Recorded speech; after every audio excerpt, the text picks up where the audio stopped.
Welcome to the Learning About Dogs podcast featuring Kay Laurence. I'm Sue McGuire.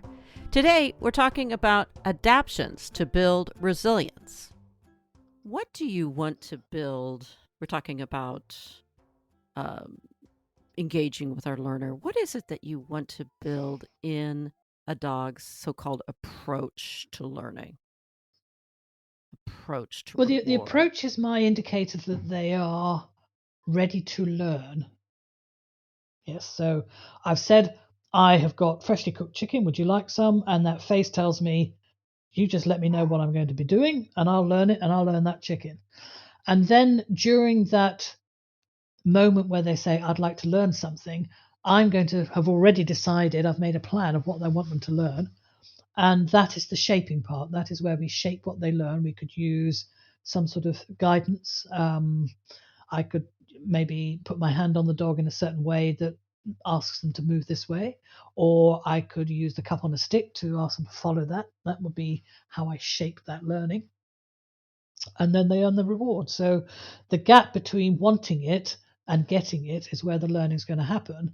And I will guide that learning with all the skills and assistance I can, so that what they learn is exactly what I want them to learn. I don't want them to just try and guess what they've got to do to get the piece of food. I don't want them to make several tries until they hit the right one. This is not it's not a gambling game. It's if I follow the guidance, I will get that reward. And then gradually over the repetitions, I start to withdraw the guidance that's closest to the reward. So there becomes a bit of a gap between I'll help you, I'll help you, I'll help you, and there's the reward. And just that last bit, they go, oh no, I know what's coming. You don't need to show me all the way. There it is, and I've got the reward. It could be something simple like going in off to bed, or jumping up onto a cushion or something. Yes, or putting their feet on something. To start with, I would teach them and guide them all the way so that they are successful. They carry out the behavior with the correct format for that behavior, and then I'll start to withdraw the guidance so they complete the last bit by themselves. And then once they show me they can do the last bit, I'll start to draw that guidance out. I'll fade it away, fade it out. You often talk about building resilience and curiosity in the approach Well, behavior. not in the same sentence, no. No, okay. Well, they're different They things. are. Yeah, they are. Yeah. So in resilience, in the approach? So resilience is the ability to bounce back when something didn't work out as you expected it to. Now, I mean, as whatever job we're doing, whether we're trainers, teachers, coaches, guidance, counselors, whatever we're trying to do with these dogs, shapers, we're controlling what they're likely to learn. We need a lot of resilience, because often we just have to go, that didn't work. I need to take a step back and work out how to do it differently. So resilience is the ability to go, I'll try this. If it doesn't work, it doesn't matter. I have other options available. As opposed to, if I try this and it doesn't work, well, I'm not going to do anything else. That's a lack of resilience. So do we want to build up resilience in the dog?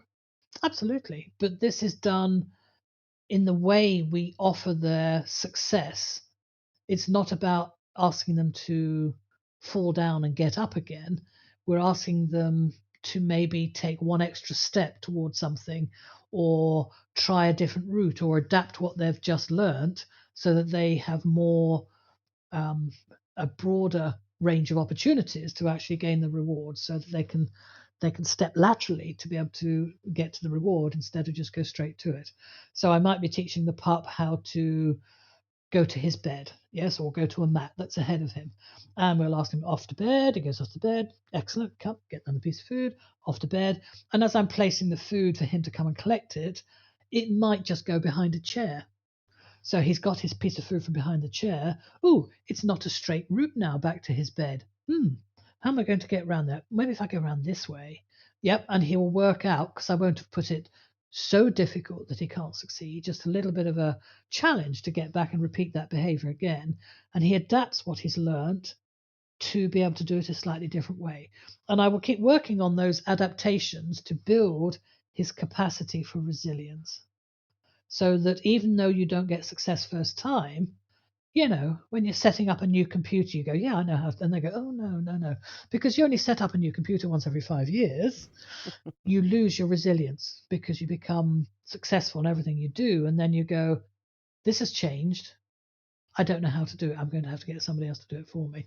Or have you got that resilience that you go, no, I know how to work out how to get this to talk to the printer. I can sort it out, no problem. Check 1, check 2, check 3. And that's you having confidence and adapting your learning and experience to a new situation. I think what I was confusing is the approach is not a single event. It's actually the whole process building. It begins, yes. And it's not just a physical one, it's a mental process as well. Right. Sometimes you look at a situation, you go, well, I'm not ready to tackle this yet. I'm mentally ready to approach it, but I just want to do some preparation first, or I want to do a bit more research before I approach it. The approach is the sense that I desire that reward. So approach is present. Information on courses offered through Learning About Dogs contained in the episode notes. Thanks for listening.